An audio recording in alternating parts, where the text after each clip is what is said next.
Hi guys, again Kerala വണ്ടിയാണ്. കിയയ്ക്ക് ഇന്ത്യയിൽ ഒരു അഡ്രസ്സ് ഉണ്ടാക്കി കൊടുത്ത വണ്ടിയായിരുന്നു കിയയുടെ സെൽറ്റോസ് എന്ന് പറയുന്നത് ഈ ഒരു SUV. അപ്പോൾ ഇതതിൻ്റെ ആക്ച്വലി സെക്കൻഡ് ജനറേഷനാണ്. നമ്മുടെ ഫസ്റ്റ് ജനറേഷൻ കണ്ടു, ഇന്ത്യയിൽ ഭയങ്കര ഹിറ്റായിരുന്നു, ഇഷ്ടംപോലെ യൂണിറ്റ് വിറ്റുപോയി. അവർ ഈ ഇടയ്ക്കാണ് ഇതിൻ്റെ ഒരു പുതിയ ഫേസ് ലിഫ്റ്റ് എന്നല്ല, കംപ്ലീറ്റ്ലി അവർ മാറ്റി. ഫേസ് ലിഫ്റ്റ് നമുക്ക് എല്ലാ വർഷവും അവർ തരുന്നുണ്ടായിരുന്നു, ഓരോ പുതിയ എന്താ പറയുക വേരിയൻ്റ് ഉൾപ്പെടെ അവർ തരുന്നുണ്ടായിരുന്നു. HT HTX, പിന്നെ GT ലൈൻ ഉണ്ട്, X ലൈൻ ഉണ്ട്, മൊത്തത്തിൽ 5 ട്രിമ്മിനകത്ത്, പിന്നെ പ്ലസ് മൈനസ് അങ്ങനെ കുറേ സാധനങ്ങൾ ഇഷ്ടംപോലെ വേരിയൻസ് ഉണ്ട്.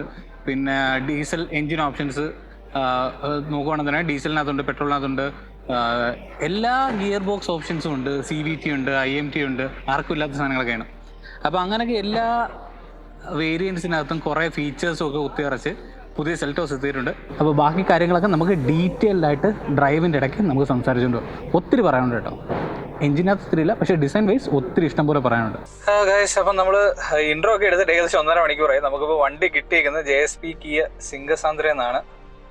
അപ്പം ശനിയാഴ്ച വൈകുന്നേരമായിട്ടും ഒരു ഉത്സവപ്പറമ്പിനുള്ള ആൾക്കാർ മൊത്തം അതിനകത്തുണ്ട്. അത് ആക്ച്വലി പ്രൂവ് ചെയ്യുന്നത് നമ്മുടെ കിയയുടെ ആ ഒരു എന്താ പറയുക ആൾക്കാരിലോട്ടുള്ള റീച്ചബിലിറ്റിയും കാര്യങ്ങളൊക്കെയാണ്. കാരണം ഇപ്പം വന്ന കണക്കൊന്നുമല്ല, എല്ലാവർക്കും ഭയങ്കര വിശ്വാസമാണ് ആക്ച്വലി കിയയുടെ വണ്ടികളെന്ന് പറയുമ്പോഴത്തേക്ക് തന്നെ അതിനകത്തൊരു റിലയബിലിറ്റി ഫാക്ടർ ഉണ്ട്.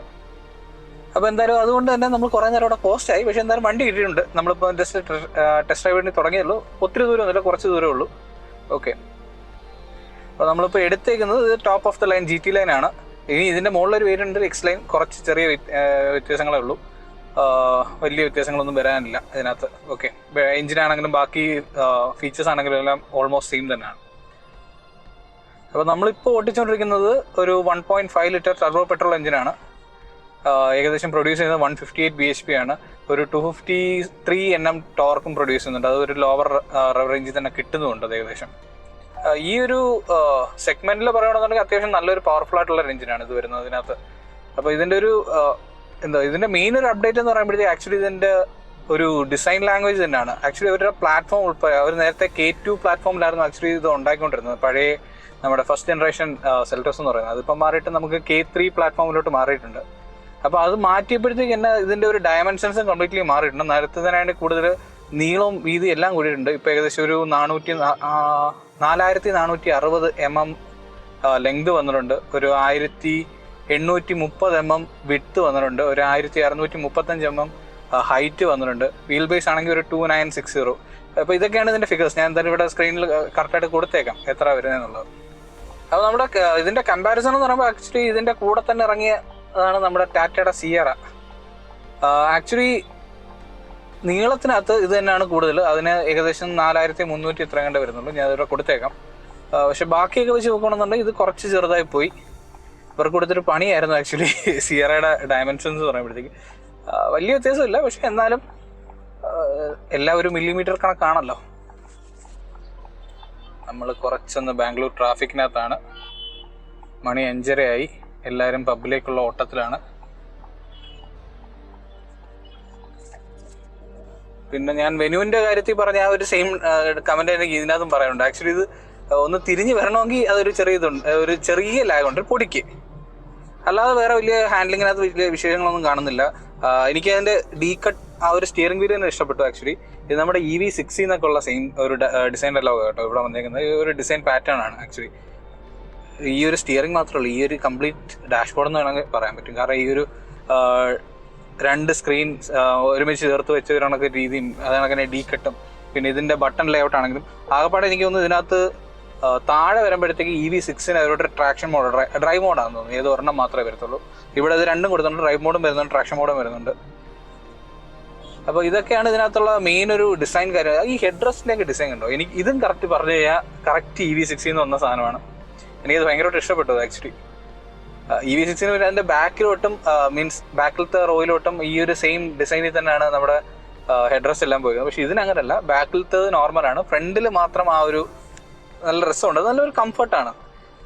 കിയയുടെ മെയിൻ ഒരു ഹൈലൈറ്റ് എന്ന് പറയുമ്പോൾ തന്നെ നമുക്ക് ഇത്രയും ഫീച്ചേഴ്സും കംഫർട്ടും ആ ഒരു പെർഫോമൻസും ഈ ഒരു റേഞ്ചിൽ കൊണ്ടുവരിക എന്നുള്ളതാണ്. കാരണം ബാക്കി കോമ്പറ്റീഷൻ ഉള്ള കമ്പനിക്കാരെ കൊണ്ട് ഈ ഒരു സെഗ്മെന്റിലോട്ട് ഇമാതിരിയുള്ള കുറേ ഫീച്ചേഴ്സ് കൊടുപ്പിക്കുക എന്നുള്ളത് മെയിൻലി ഇവരുടെ ഒരു രീതിയാണ്. ആ ഒരു കോമ്പറ്റീഷൻ പൊഴിപ്പിച്ചുകൊണ്ട് ഇങ്ങനെയുള്ള കമ്പനികൾ ഉണ്ടെങ്കിൽ ആക്ച്വലി നമുക്ക് കൺസ്യൂമേഴ്സ് ആസ് എ കൺസ്യൂമർ നല്ല നല്ല വണ്ടികൾ കിട്ടത്തുള്ളൂ. ഇല്ലെങ്കിൽ പല എന്താ പറയുക ഫീച്ചേഴ്സും ഈ സെഗ്മെന്റിലൊന്നും നമുക്ക് കിട്ടാറില്ല. പണ്ട് BMW-ലൊക്കെ മാത്രം ഉണ്ടായിരുന്ന ഫീച്ചേഴ്സാണ് നമുക്ക് വെന്റിലേറ്റഡ് സീറ്റ്സും കാര്യങ്ങളൊക്കെ. അതൊക്കെ ആക്ച്വലി ഇവരുടെ സോണറ്റ് വെച്ച് തന്നെ തുടങ്ങുന്നുണ്ട് ആക്ച്വലി വെന്റിലേറ്റഡ് സീറ്റും കാര്യങ്ങളൊക്കെ. സീറ്റിനെ പറ്റി പറയുമ്പോഴത്തേക്കും നമുക്ക് ഇതിനകത്ത് ഇതിന്റെ ടോപ്പ് എൻഡിൽ വരുന്നത് 10 way ആയിട്ട് ഇലക്ട്രിക്കലി അഡ്ജസ്റ്റ് ചെയ്യാൻ പറ്റുന്ന പവേർഡ് സീറ്റ്സ് ആണ് ഇതിനകത്ത് വരുന്നത്. അതേ കണക്ക് തന്നെ ഇതിന് മെമ്മറി ഫംഗ്ഷൻസും വരുന്നുണ്ട്. ഈ മെമ്മറി ഫംഗ്ഷൻസിന്റെ ബട്ടൺസ് എല്ലാം വരുന്നത് തന്നെ നമ്മുടെ ഡ്രൈവർ സൈഡിലെ ഡോർ സൈഡിലാണ് വരുന്നത്. അതേ കണക്ക് തന്നെ വെന്റിലേറ്റഡും കൂടാണ് ഈ ഒരു സീറ്റ്. അപ്പൊ ഞാൻ ഇപ്പം അവിടെ കിയയുടെ ഷോറൂമിൽ ഉണ്ടായിരുന്നപ്പോഴേക്കും ഞാൻ മെയിൻലി ഇതിന്റെ ശ്രദ്ധിച്ചെന്ന് പറഞ്ഞാൽ ഇവരുടെ ഒരു ഡിസൈൻ ലാംഗ്വേജ് ആണ്. ഈ ഒരു പുതിയ ഡിജിറ്റൽ ടൈഗർ നോസ് ഗ്രില്ലും കാര്യങ്ങളൊക്കെ വന്നു. അവരുടെ ആ ഒരു ഹെഡ്ലൈറ്റിന്റെ തന്നെ ഷേപ്പ്, അവരുടെ സ്റ്റാർ മാപ്പ് LED എന്നൊക്കെ പറയുന്ന ആ ഒരു ഷേപ്പ് ഫ്രണ്ടിലും ബാക്കിലാണെങ്കിലും ആ ഒരു രീതിയിലാണ് വന്നേക്കുന്നത്. Kia digital tiger nose grille എന്ന് പറയുന്ന അവരുടെ ഈ ഒരു പുതിയ ഡിസൈൻ ലാംഗ്വേജ് നമ്മുടെ കഴിഞ്ഞ മോഡലിനെ വെച്ച് നോക്കുകയാണെന്നുണ്ടെങ്കിൽ എയർ ഇൻഫ്ലോയ്ക്ക് വേണ്ടിയിട്ട് കുറേ അധികം ഒരു ഓപ്പണിങ്സ് അവർ കൊടുത്തിട്ടുണ്ട്. അത് കണക്ക് തന്നെ പിന്നെ അവരുടെ സൈഡിലോട്ടുള്ള ആ ഒരു ഹെഡ്ലൈറ്റിന്റെ പ്ലേസ്മെന്റ്സ് ആണെങ്കിലും നമുക്ക് കഴിഞ്ഞ മോഡലിനെ വെച്ച് നോക്കുകയാണെന്നുണ്ടെങ്കിൽ തന്നെ കുറേ മാറ്റങ്ങൾ വന്നിട്ടുണ്ട്. നേരത്തെ ഒരു വീതിക്കുള്ള ഒരു DRL കാര്യങ്ങളൊക്കെ വന്നതെല്ലാം മാറ്റിയിട്ട് അവരിപ്പോൾ വെർട്ടിക്കലായിട്ട് സൈഡിലോട്ട് മാറ്റിയിട്ടാണ് DRLs കൊടുത്തേക്കുന്നത്. അതേ കണക്ക് തന്നെ ഫോഗ് ലാമ്പിന്റെ പ്ലേസ്മെന്റ് ആണെങ്കിലും അതും വെർട്ടിക്കൽ ആയിരുന്ന സാധനത്തിനെ അവർ ഹൊറിസോണ്ടലാക്കി. ഇതെന്നൊക്കെ പറയുന്നത് അവരുടെ ഒരു ആ ഒരു കിയ വണ്ടികൾ ഫുൾ ആ ഒരു ഫാമിലിയിലാണ്, ആ ഒരു same design dialogue like design pattern ആണ് ആക്ച്വലി ഫോളോ ചെയ്യുന്നത്. അപ്പം ഞാൻ നോക്കിയപ്പോഴത്തേക്ക് EV6, നമ്മുടെ സിറോസ്, നമ്മുടെ പുതിയ വന്ന കാരൻസ് എല്ലാം ഒരു സെയിം രീതിയിൽ തന്നെയാണ് പോയിക്കൊണ്ടിരിക്കുന്നത്. ഓക്കെ, നമുക്ക് അത്യാവശ്യം നല്ലൊരു പൊട്ടിപ്പൊളിഞ്ഞ റോഡ് കിട്ടിയിട്ടുണ്ട്. നമുക്ക് എന്തായാലും സസ്പെൻഷൻ ടെസ്റ്റ് ചെയ്ത് നോക്കാം. വലിയ കുഴപ്പമില്ലല്ലോ, നൈസായിട്ട് അത് ഹാൻഡിൽ ചെയ്യുന്നുണ്ട് കേട്ടോ. അത്യാവശ്യം നല്ല കുലുക്കം ഉണ്ടായിരുന്നു. പക്ഷേ അത് തിരിച്ചു വന്ന് ലാൻഡ് ചെയ്തതെല്ലാം അത്യാവശ്യം നല്ല രീതിയിൽ സോഫ്റ്റായിട്ട് തന്നെയാണ് ലാൻഡ് ചെയ്തത്. നമ്മൾ എടുത്ത് തെറിപ്പിക്കുന്ന രീതിയിലുള്ള ഒരു ലാൻഡിങ്സും ഇല്ലായിരുന്നു, എല്ലാം പക്ക അത് ക്യാപ്ചർ ചെയ്തിട്ടുണ്ടായിരുന്നു. അപ്പോൾ സസ്പെൻഷൻ വൈസ് നല്ല ബെറ്റർ ട്യൂണിങ് ആയിട്ടുണ്ട്. പഴയ സെൽറ്റോസിന് ആക്ച്വലി 190 mm ആയിരുന്നു ഗ്രൗണ്ട് ക്ലിയറൻസ് വന്നുകൊണ്ടിരുന്നത്. ഇപ്പോൾ അത് അവർ കൂട്ടിയിട്ട് ഏകദേശം 200 mm ആക്കിയിട്ടുണ്ട്. പിന്നെ കംഫർട്ട് കൂടാനുള്ള മെയിൻ റീസൺ എന്ന് പറയുന്നത് ഇതിനകത്ത് വന്നേക്കുന്ന ടയേഴ്സ് തന്നെയാണ്. ഇതിപ്പോൾ വന്നേക്കുന്നത് നമുക്ക് 18 ഇഞ്ചിൻ്റെ ടയേഴ്സാണ് GT9-ലൊക്കെ വരുന്നത്. ഓവർ ട്രിമിലോട്ട് വരുമ്പോഴത്തേക്ക് 17 ഇഞ്ച് ആയിട്ടാണ് വരുന്നത്. ഇതിൻ്റെ ഒരു ടയർ പ്രൊഫൈൽ എന്ന് പറയുന്നത് 215/55 R18 ഇഞ്ചാണ് ഇതിനകത്ത് വന്നേക്കുന്ന ടയർ പ്രൊഫൈൽ എന്ന് പറയുന്നത്. ഇത് GT9-നെ പറ്റിയിട്ടാണ് ഞാൻ ഈ പറയുന്നത്. ഞാൻ സൂക്ഷിച്ച് നോക്കിയപ്പോൾ കണ്ടൊരു കാര്യം എന്ന് പറയുന്നത് നമുക്ക് സാധാരണ ഒരു ബ്രേക്ക് കാലിബേഴ്സ് എല്ലാം റെഡ് പെയിൻറ് ചെയ്ത് വരുന്നിടത്ത് ഇവരത് നിയോൺ പച്ചയാണ് ചെയ്തിരിക്കുന്നത്. അതൊരു വെറൈറ്റി ആയിട്ടുണ്ട് കാണാനായിട്ട്. സൂക്ഷിച്ച് നോക്കിയപ്പോഴത്തേക്ക് ആക്ച്വലി ഞാൻ കണ്ടൊരു കാര്യം എന്ന് പറഞ്ഞാൽ നമ്മുടെ ഹുണ്ടയുടെയും കിയയുടെയും രണ്ടുപേരുടെയും ലോഗോ ഇതിനകത്ത് കൊടുത്തിട്ടുള്ളത് ഒരു ഇൻട്രസ്റ്റിംഗ് ആയിട്ടുള്ള ഫാക്റ്റായിട്ട് നിങ്ങളൊന്ന് കാണിക്കണമെന്ന് തോന്നുന്നു.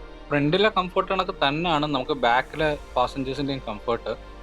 എനിക്ക് അത്യാവശ്യം നല്ല തൈ സപ്പോർട്ടും ഉണ്ടായിരുന്നു, നല്ല നീ റൂം ഉണ്ടായിരുന്നു, അതിനൊക്കെ തന്നെ നല്ല ഷോൾഡർ റൂമും ഉണ്ട്. ഓക്കെ,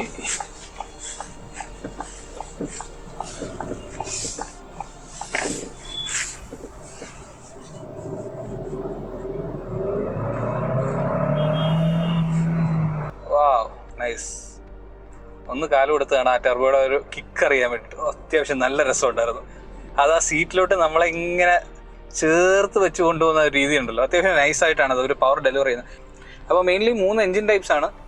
നമുക്കൊരു എണ്ണ പെട്രോൾ എഞ്ചിൻ വരുന്നുണ്ട്, അത് കഴിഞ്ഞിട്ട് പിന്നെ ഡീസൽ വരുന്നുണ്ട്, പിന്നെ ഈ ഒരു ടെർബോ പെട്രോൾ ആണ്. എല്ലാം 1.5 ലിറ്റേഴ്സ് ആണ്.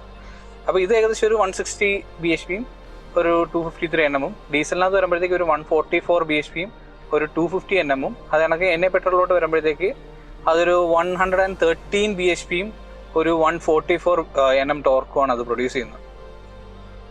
പെർഫോമൻസിൻ്റെ കാര്യത്തിൽ മാത്രമല്ല സേഫ്റ്റിയുടെ കാര്യത്തിലും പുതിയ സെൽറ്റോസ് മുന്നിൽ തന്നെയാണ്. 6 എയർ ബാഗ് സ്റ്റാൻഡേർഡ് വരുന്നുണ്ട്. പിന്നെ ABS, EBD, electronic stability control തുടങ്ങിയിട്ടുള്ള എല്ലാ സാധനങ്ങളും ഇതിനകത്ത് തന്നെ ഉണ്ട്.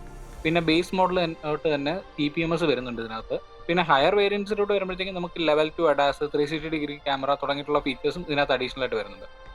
പിന്നെ ഇതിൻ്റെ ഹയർ ട്രിംസിലോട്ട് വരുമ്പോഴത്തേക്കും നമുക്കൊരു വലിയ പനോരമിക് സൺറൂഫ് ഇതിനകത്ത് വരുന്നുണ്ട്. അപ്പോൾ അതൊക്കെ ആയിരുന്നു നമ്മുടെ ഒരു ചെറിയ ടെസ്റ്റ് ഡ്രൈവ്. ഓക്കെ, അപ്പോൾ നമുക്ക് ഇവിടെ കൊണ്ട് നൈസായിട്ട് ഇതൊന്ന് വൈൻഡ് അപ്പ് ചെയ്യാം. ഞാൻ അതിനിടയ്ക്ക് ഈ സ്ക്രീനും കൂടെ ഒന്ന് കാണിക്കാം. ആക്ച്വലി ഇതിന് കുറച്ചധികം അത്യാവശ്യം നല്ലൊരു സ്ക്രീനാണ്. അത് കണക്ക് തന്നെ ഇത് നമ്മുടെ ബ്ലൈൻഡ് സ്പോട്ട് ഡിറ്റക്ഷനും കാര്യങ്ങളൊക്കെ വരുന്നുണ്ട് ഇതിനകത്ത്. ഇൻഡിക്കേറ്റർ ഇടുന്ന സമയത്ത് ബാക്കിൽ എന്താണ് കാര്യങ്ങളൊക്കെ കാണിക്കുന്നുണ്ട്. ഞാൻ എൻ്റെ വണ്ടിയിൽ മിസ് ചെയ്ത കുറേ ഫീച്ചേഴ്സ് ആയിരുന്നു ആക്ച്വലി ഇതൊക്കെ. അപ്പം അതൊക്കെ കറക്റ്റായിട്ട് പ്രോപ്പർലി ഇതിനകത്ത് വർക്ക് ചെയ്യുന്നുണ്ട്. അപ്പം അതൊക്കെ ആയിരുന്നു ഇതിൻ്റെ ഒരു വിശേഷങ്ങൾ.